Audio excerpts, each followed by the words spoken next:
Guys, magluluto na naman ako ng tanghalian. Magbibihon kami guys.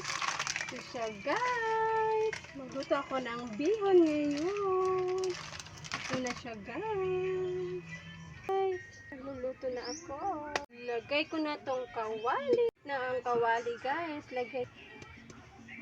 Muna na guys. Ahos. Kakabumbay.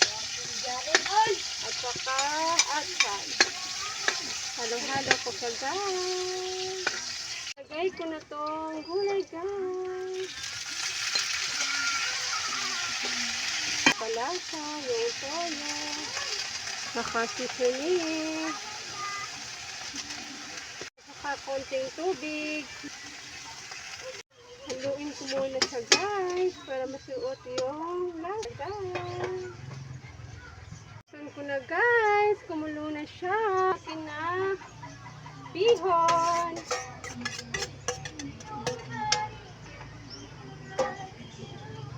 Kasi wala akong sahog guys. Lagyan ko na siya ng cube para masarap. 2 cubes. Halo ko sa konti guys. Ng paminta durog. Para masarap guys. Halo ko, halo-halo muna. Malapit na maluto. Saan ko na guys? Ito na guys! Ang aming bihon. Yan siya guys. Ang sarap. Thank you for watching guys.